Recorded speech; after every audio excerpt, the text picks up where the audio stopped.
None of these tools were part of a plan. They just kept happening. Every one of them was a byproduct of a problem that I needed to overcome. And today I want to show you tools that I built and why I built them, how they led to one of the biggest discoveries that I've had, including making the Hemi one of the most reliable motors around. Before I go into my first tool, I have to take a second and tell you about the beginning of my shop. Now, I had no money. I had a job at the time, but I didn't really have money to start a shop. But I wanted to start a shop to flip cars was my original intention, so that I would have time to do life coaching and mentoring. That's my heart, is to help people. I got a small one-bay shop, didn't have a lift, didn't have a cherry picker, just had a basic literal green ice chest just full of random tools and the ability to solve problems. That is how my whole shop got started. I learned from necessity how to be creative, and one thing led to another. Now I have a larger shop and we do a lot more work and a lot more experience, and it's been 17 years later. So that's kind of the backstory. That will help set the tone for what we're getting ready to get into. The first tool that I'm going to show you is actually a luxury tool for me. This is one that did not exist, and I call it a luxury tool because you can do without it, but it saves time and it saves a tremendous amount of frustration. And it is simply a lifter puller. So with Hemis, they just have issues. For example, I just dropped a lifter out of here because sometimes these retainers don't hold the lifters, and when you go to pull them out of a motor, they stay in there, and so you're frustratingly trying to get the lifters out of there, and they're oily and slippery and it takes forever. So I made a tool to take them out faster and to handle them. And that's what this is. It's a tool that I made, 3D printed. It's got super strong magnets on there. It's very simple to use, and here you go. That's my first tool. Saves a lot of frustration. This is my lifter puller. Creating this tool created another issue, which was whenever I would pull the lifters out, I would just kind of set them down and they would just make a mess on whatever it was, and they'd be falling out and disorganized. I wanted to make a place where I could actually put them in, which is my lifter rack. So this is something that I designed in Fusion 360 and 3D printed, and it just allows me to put all of the lifters in here. They sit just like this. All 16 of them will sit here, and it's got a little holder on the side for my little tool, where this can sit either way. This was actually really fun to design. This is really handy. It serves a lot of purposes. First of all, it contains a lot of the mess because these all have drain out holes so that the oil can sit in here after you pull them out. It makes it a lot easier to handle. So a really cool tool. After designing this, I realized that I could use this in a different function. So before I say that, I got to say one thing. So this little thing right here is it just holds a tensioner together while you're installing timing, and then when you pull it out, the tensioner comes out. Well, I figured out after much suffering, which I'll get into here shortly with Hemi lifters, that you can use this tool with some oil. So I would literally take some oil and I'd put it on top of the lifter. I would take this tool and it would go down through this hole, and there's a plunger on the inside of there. And I found out that if you push it up and down and you put oil on there, that the oil goes down and the air comes up and you get a full bleed on it. This would make for, quieter startups, and it's more lubricated whenever you go to start up your Hemi. Reduces your chance of having ticking lifters, which is a lifesaver. Having that knowledge already, I created another tool, which is my lifter bleeder. So this allows me to go through, and I can actually pump all the air out of the lifters and get oil in there, because this thing is full of oil. And as you push down, this releases a spring which allows oil to drop down. Literally, it's probably 5 seconds you can bleed all the air out of these and then install them in the motor, and you have a much quieter startup. In fact, I have a video where I took 2 Ram 1500s, installed them in the same day, and did one with this method and one without, and it was a huge difference in the quietness. That is one of the tools that I made that doesn't exist. It exists now, and yeah, I will be selling these really soon. I already have a bunch of these made up, and so I'm just making these up right now. So if you're interested in those, we'll be having a link available for those. I still have a couple of really cool tools I'm going to show you, but I had to show you this and I had to share the story. Okay, so I'm obviously not the only one that's building tools and figuring out a way to get things done.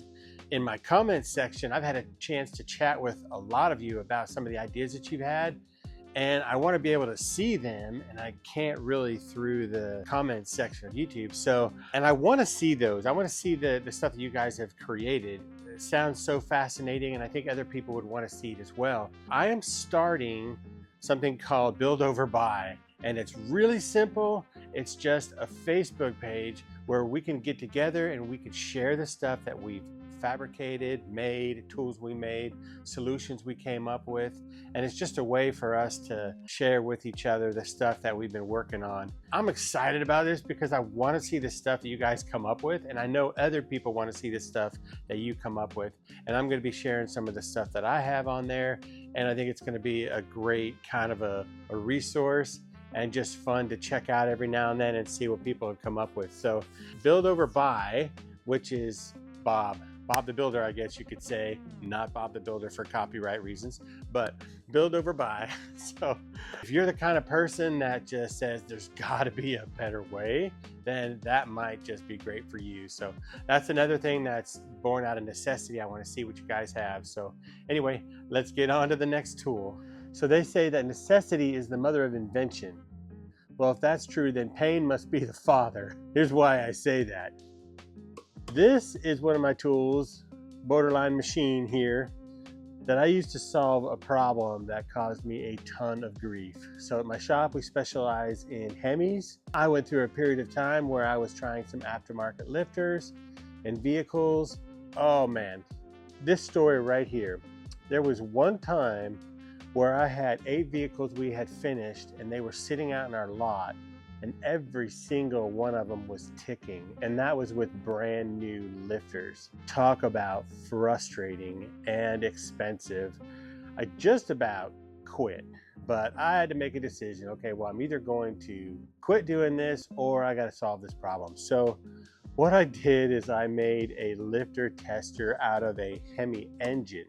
This right here is actually powered or driven or rotated by an elevator motor that rotates it at 700 RPM, and I can control the oil pressure anywhere from 20 PSI to 80 PSI. I can create conditions where it is most likely to have a ticking lifter. Ever since I did this, I don't have any more lifter issues where I got to pull it back out. Every now and then I'll have one that just collapsed in some freak way, but I can test them with this, and what a lifesaver.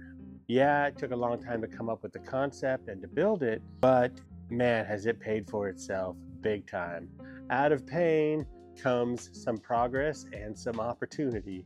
I'm gonna go ahead and turn this on and show you a few things.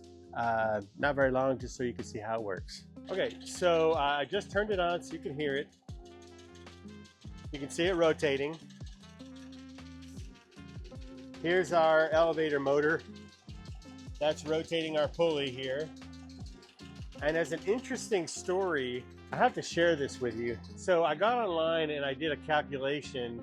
You can go based on the drive pulley and then the pulley that's being driven, and you can measure them and it'll give you an idea about how fast it's actually rotating. So I did that and I got it to where it's around 700 RPM. But to verify it, what I actually did is I took a flywheel bolt and I put it right here in the back of the crank. And then while I was running, I took one of these counters right here. And as it would rotate around, it would hit this thing. And I measured it for 60 seconds. And yeah, it was right around 700 RPM. So anyway, another little problem solving thing. Before I show you the next one, I got something to tell you. Okay, first of all, how do you know when to buy and when to build a tool? Well, I've got 6 cases for each side. On the buy side, if the tool is affordable and it's already perfect, just buy it if you can afford it. If safety is critical, if you need reliability immediately, if the learning curve is not worth it, go ahead and buy it, because it does take time to build for sure. If you need replacement and support, for example, like warranty, go ahead and buy it. If it's a precision or a measuring tool, go ahead and buy it. For example, like a level, a straight edge, a torque wrench, perfect cases in which you would want to go ahead and just buy it. In cases for building, number one would be if the tool is too expensive and you can't afford it and you can make it, then build it. If it's a one-time use tool, if you're doing a project and you know you're not going to use it again, just make one. If you need it right now, sometimes that's a good use for building it. Learning the process can be valuable. So there's cases for that. If you need to build and learn the process of what you're doing, that's good. If you need control and repeatability, I'll show an example of this on one of my tools in just a few minutes. And then most importantly, if the tool doesn't exist, go ahead and build one. I've got a few of those. I'm getting ready to show you some of those. So this next one is more of a part than a tool, but I'm showing you this because this is a prime example of when to buy and when to build something. These are 3D printers here. I had to teach myself how to use these and how to design stuff like this into kind of a CAD program. I designed this and 3D printed it. So this allows me to use an early model Hemi crank into a late model block, which is really useful and comes in handy. Now, a 3D printer I would never make. First of all, they're already super affordable and they've got the process dialed in. But I can use it to make stuff like this, which is really handy. Make sure you stick around to the end of the video because I'm going to share my biggest discovery. But let's get on to the next tool. So earlier I talked about the different reasons why you would buy or build. One of the reasons for building was it doesn't exist, and that was true for my lifter tester. The other reason that I thought was really important was if the tool was too expensive. So now 13 years ago, I was just, a couple years into my business, and I was taking all my machine work, head work and everything to a machine shop to get done. So I was getting my heads rebuilt and then getting them resurfaced, and it was 25 minutes away. So I'd have to drive there, drop them off, wait till whenever they got done. Could be a few days, could be a week, could be a few weeks. And then I got to drive 25 minutes there, pick them up, come back. So you have the gas time, the drive time, and then you have just the fact that customers are waiting on that stuff. So it just created kind of a pain for me, and I didn't have the money to buy a mill to do it the way that other people did it. What I did is I went online, did some research, saw a guy that taped some sandpaper to his kitchen table, and he was going back and forth on it to flatten his head, and thought, well, I have a business. I do this a lot. That's not going to work. That's going to be exhausting, time consuming. And so I thought, well, why couldn't you just take a treadmill and turn it into a resurfacer? So that's what this next tool is, born completely out of necessity and out of pain. So it is a treadmill, but it's layered with granite and glass. And so it's a really true surface. In fact, I've taken a head that was resurfaced on this to a machine shop. It tested really, really well. This is a really good example of kind of the build over buy and taking something that you need and making it work and solving a problem. I also have another video you guys might check out on 9 garage hacks before I forget, and it's full of different things I've done throughout my shop to save money, make things easier, make it more efficient and smooth. We'll have that at the end of the video. We'll also have a link. I have some plans for this as well for sale for $27, and so I'll put a link for that in the description, and also I'll put a link in there for build over buy. Actually, 2 great discoveries. One was the fact that Sometimes you can't see your future until you take that first step that's right in front of you.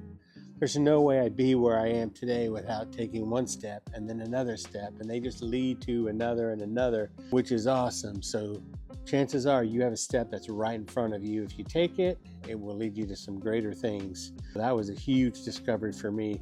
The second discovery, which is great, is having gone through all this process and making this Hemi lifter tester, I've actually come up with some ways to extend the life of the Hemi by years, turning it from 150,000 miles to where you need to replace the cam and lifters to potentially not needing motor work for 300,000 or 400,000 miles. That is exciting, and that is going to be something we're going to have in some future videos. We have plans for the Treadmiller. Down below, a link, and then we also have a link to the Build Over Buy Facebook page where you guys can share your stuff. Check out this video right here on the 9 garage hacks. Going to be a lot of helpful tips to set up your shop and to do things efficiently and affordably. But this is Dave with Hemi Garage Hacks, and we'll see you on the next one.